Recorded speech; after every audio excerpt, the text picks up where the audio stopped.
Assalamualaikum warahmatullahi wabarakatuh. Apa kabar anak-anakku sekalian? Kalian semuanya sehat? Ustazah berharap kalian sehat, bahagia, dan senantiasa semangat dalam belajar. Sebelumnya, Ustazah sudah memberikan link tentang bagaimana tata cara untuk menanam bawang merah dengan media air. Sudahkah kalian mengamatinya?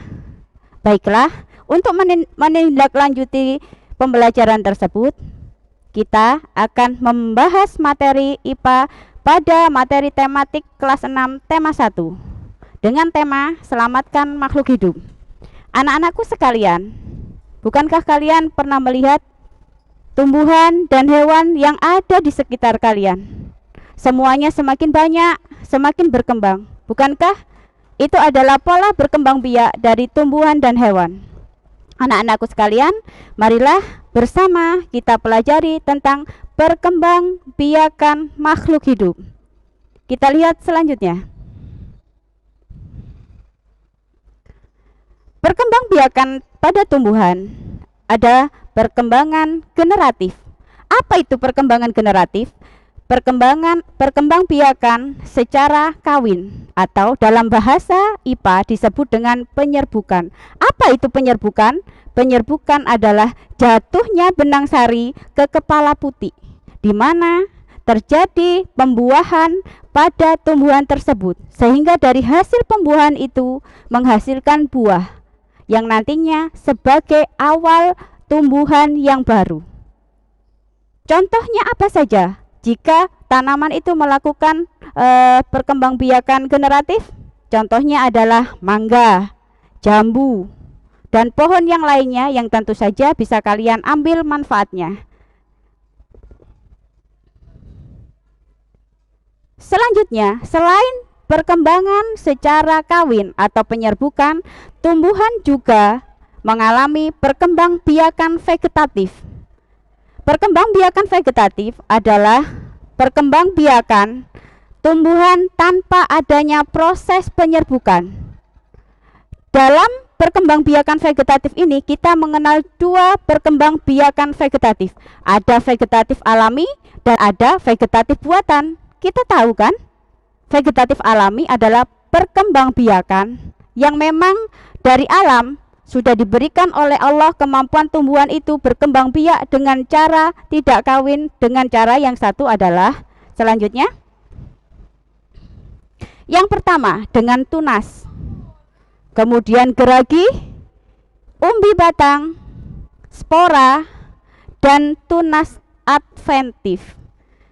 Akan tetapi dengan pola perkembangan teknologi, manusia menginginkan hasil yang sesuai dengan apa yang diinginkan, maka manusia memiliki kemampuan untuk dapat melakukan perkembangbiakan buatan atau perkembangbiakan vegetatif dengan cara mencangkok, merunduk, kemudian stek atau menyambung, kemudian okulasi. Apa tujuannya?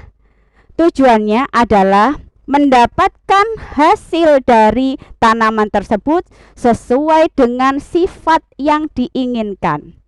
Selanjutnya, nah, setelah kita belajar tentang perkembangbiakan tumbuhan, kita juga mempelajari tentang perkembangbiakan hewan. Pernahkah kalian melihat kucing di rumah? Pernahkah kalian melihat bebek? Pernahkah kalian melihat ayam? Hewan-hewan tersebut adalah hewan yang terbiasa ada di sekitar lingkungan kalian. Tapi pernahkah kalian berpikir bagaimana cara mereka berkembang biak? Marilah kita belajar bersama-sama melalui buku panduan yang sudah kalian pegang, belajar bersama Ustazah secara virtual. Semoga ilmu kita bisa bermanfaat. 1. Perkembangbiakan hewan secara generatif, yaitu sama halnya dengan tumbuhan. Perkembangbiakan generatif adalah perkembangbiakan pada hewan dengan melibatkan proses genital atau melibatkan proses pembuahan, di mana pada hewan terdapat 3 jenis proses perkembangbiakan, yaitu 1. Ovipar, atau biasa disebut dengan bertelur. Kalian tahu kan apa saja?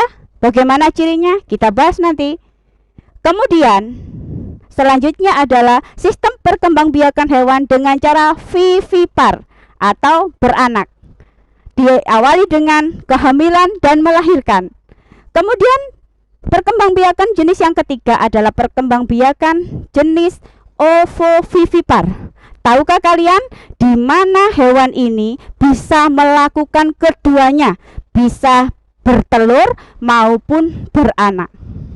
Anak-anakku sekalian yang berbahagia, di kelas 6 ini kita membahas secara detail tentang perkembangbiakan hewan secara generatif.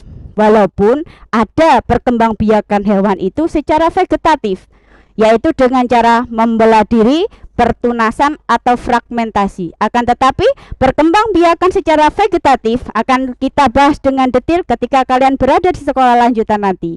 Baiklah anak-anakku sekalian, kita lanjutkan membahas tentang perkembangbiakan generatif pada hewan. Lanjutnya, yang pertama adalah ovipar. Apa itu perkembangbiakan ovipar? Perkembangbiakan hewan secara ovipar adalah perkembangbiakan hewan dengan cara bertelur. Tahukah kalian apa saja ciri-cirinya hewan yang berkembang biak secara ovipar? Yang pertama, hewan yang berkembang biak secara ovipar rata-rata tidak memiliki daun telinga dan mereka merupakan keluarga unggas. Tahukah kalian unggas yang biasa kalian pelihara di rumah seperti ayam, bebek? Pernahkah kalian makan nasi bebek? Enak sekali bukan? Masya Allah. Kemudian bagaimana caranya? Hewan ovipar tidak menyusui anaknya karena dia tidak memiliki kelenjar susu.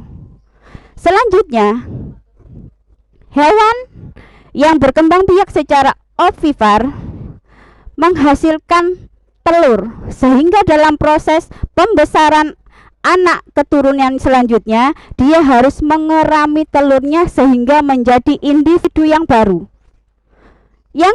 Selanjutnya, ciri dari hewan ovipar adalah telur berada di luar tubuh induknya.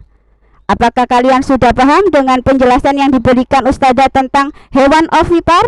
Mari kita lanjutkan dengan perkembangbiakan hewan yang lainnya. Yang selanjutnya, setelah Ustazah jelaskan tentang perkembangbiakan secara ovipar, di mana hewan berkembang biak dengan bertelur, maka selanjutnya Ustazah akan menjelaskan tentang cara perkembangbiakan hewan dengan cara vivipar. Apa itu perkembangbiakan hewan secara vivipar? Yaitu perkembangbiakan hewan dengan cara melahirkan. Bukankah kalian pernah tahu di rumah kalian ketika ada kucing yang hamil sehingga kemudian melahirkan anaknya? Maka itu adalah kategori sebagai hewan vivipar.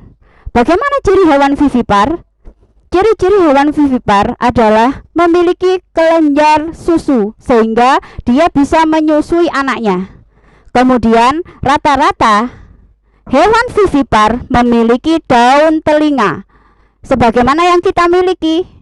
Kemudian hewan vivipar merupakan kelompok hewan mamalia. Rata-rata memiliki bulu atau rambut. Individu yang dikeluarkan oleh hewan vivipar berasal dari tubuh induknya, sehingga di sini hewan baru akan sama persis dengan induknya. Baiklah, kita lanjutkan apa saja keterangan selanjutnya. Lanjut. Kemudian kita bahas bersama tentang apa itu hewan ovovivipar, yaitu perkembangbiakan hewan yang ketiga. Ovovivipar merupakan perkembangbiakan hewan dengan cara dua-duanya, yaitu dengan melahirkan dan bertelur. Bisakah kalian bayangkan bagaimana caranya melahirkan juga, bertelur juga? Ini Allah itu menciptakan segala sesuatu dengan luar biasa, dengan berbagai kelengkapannya. Maka ciri-ciri hewan ovovivipar adalah: 1. Memiliki embrio yang mampu berkembang di dalam cangkang telur di dalam tumbuh induknya. Artinya tetap di dalam cangkang telur seperti telur ayam, akan tetapi dia tumbuh di dalam perut ibunya. Kemudian pembentukan anak dilakukan dengan cara generatif. Hewan ovovivipar juga melakukan pembuahan dengan proses perkawinan, tidak seperti hewan tidak seperti secara vegetatif, tetap secara generatif dengan perkawinan. Kemudian hewan ovovivipar tidak menyusui. Anak tidak diasuh oleh ibunya, sehingga karena ibu tidak memiliki rahim. Kemudian hewan ovovivipar melakukan pembuahan terjadi di tubuh betina. Kemudian biasanya hewan ovovivipar termasuk dalam kategori hewan berdarah dingin. Selanjutnya, asupan makanan didapat dari telur di dalam perkembangan tubuh induknya. Setelah itu kita lihat contoh-contoh hewan apa saja yang termasuk dalam kategori berkembangbiakan ovipar, vivipar, dan ovovivipar. Kita lihat slide selanjutnya. Contoh hewan ovipar sudah kalian temui betapa cantik, yaitu bebek, ayam, burung kakak tua, burung elang, dan sejumlah atau hampir keseluruhan unggas adalah termasuk kategori hewan ovipar. Bagaimana dengan hewan-hewan unggas yang besar atau hewan burung-burung yang besar seperti burung onta, kasuari, dan lain-lain? Apakah juga termasuk ovipar? Tentu saja, karena mereka masih memiliki ciri-ciri sebagai hewan dengan perkembangbiakan ovipar. Sedangkan contoh untuk hewan vivipar adalah, kita lihat, yang pertama, pernahkah kalian pergi ke kebun binatang? Gajah, hewan yang besar yang sering kita tunggangi sebagai hewan tunggang, itu termasuk hewan vivipar. Kambing, sapi, panda. Anak-anakku, tentunya kalian bisa mencari contoh-contoh lain hewan yang berkembang biak dengan cara vivipar selain yang disebutkan di dalam slide Ustada ini.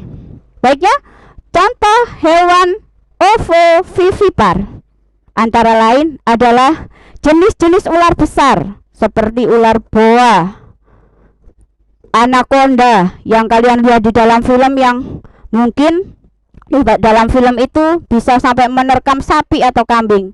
Kemudian kadal salamander, kemudian ikan pari, kemudian platypus, dan lain sebagainya. Maka anak-anakku, jika Ustadzah memberikan tugas kalian untuk mencari contoh lain dari jenis hewan ovovivipar, maka kalian pasti akan tahu karena sudah memahami ciri-cirinya. Baiklah, kita lanjutkan pembelajaran kita.